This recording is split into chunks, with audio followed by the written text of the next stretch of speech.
आम समाज रे एपरी लोक अछंती जो माने सत चेष्टा करी मध्य दारिद्र्यतार जालरू निजको बा निज परिवार को बाहर करि पारि नथांती। अनेक लोक एहा उपरे एही टिप्पणी देइथांती जे एहा तार पूर्वजन्मर कर्मफल जहाँ ताकू आज भोगिबाकू पड़ुछि। प्रकृत रे एही कथा पछरे सत्यता केते रहिछि? कौन प्रकृत रे मनुष्य तार कर्मफल जोगु दारिद्र्य होइथाए ना एहा पछरे रहिछि आउ किछि कारण? चलंतु जानिबा वास्तुविद माने एहा उपरे कौन टिप्पणी देइथांती। दर्शक बंधु, मनुष्य जीवन रे वास्तुशास्त्रर प्रभाव अनेक रही थाए। गृहरे किछि एपरि जिनिस रही थाए जहाँ आपणको उन्नति आड़को नहीं थाए। सेहि भली किछि जिनिस गृहरे रहिले आपणको दारिद्र्यता आड़को मध्य टाणी नहीं थाए।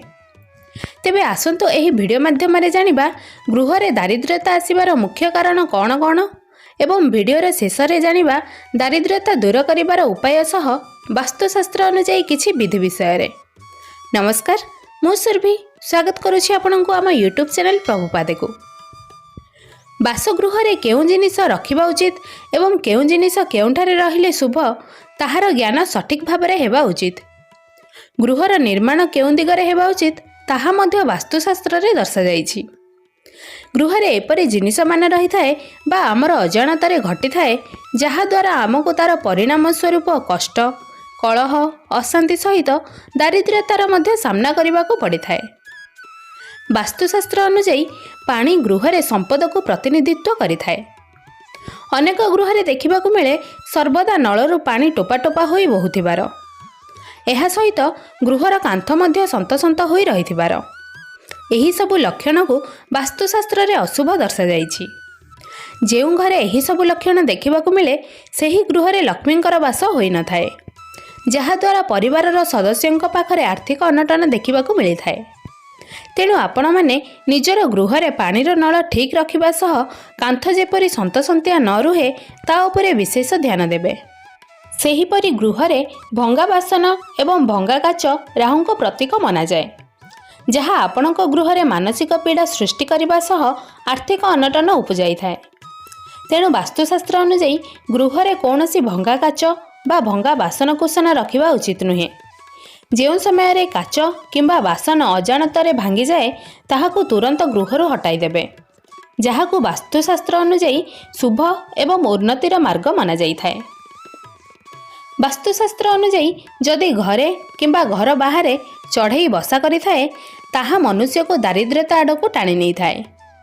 जदि सही चढ़ई बसारू चढ़ई देइथिबा अंडा घरे किंबा घर बाहर पड़ी भांगी जाए ताहा दारिद्र्यता आसीबार मुख्य संकेत देई थाए। तेणु आपणको ध्यान देबा उचित जे पक्षीर बसा घरे किंबा घरर कांथ, झरका, स्काईलाइट एवं बाल्कनी रे जेपरि न रुहे। सेहीपरि बासगृह बुड़ियानी जाल, अळंदु दीर्घ दिन धरी रहिबा नकारात्मक शक्ति को वृद्धि कराई थाए, जहा फल अर्थहानि होई मनुष्य दारिद्र्यता आड़को गति करि थाए। जेउ गृहरे सर्वदा परिष्कार परिच्छन्न परिवेश रही थाए सेठारे माँ लक्ष्मींकर वास सर्वदा रही थाए। वास्तुशास्त्र अनुसार गृहरे पुरुणा बा फटा जोता चपल रहिले अशुभ अटे। मना जाए सेही सबु जिनिस रहिले शनिदेवंको कोपदृष्टि गृहरे रही थाए। सेही भली जदि आपणक गृहरे रहिथिबा घंटा बंद होई पड़ी थाए वास्तुशास्त्र अनुसार ताहा आपणक प्रगति रे बाधा सृष्टि करि थाए। जदि आपणक घरे बंद थिबा घड़ी बा पुरुणा फटा जोता चपल अछि ताकू जल्दी घरु बाहर करि दियंतु।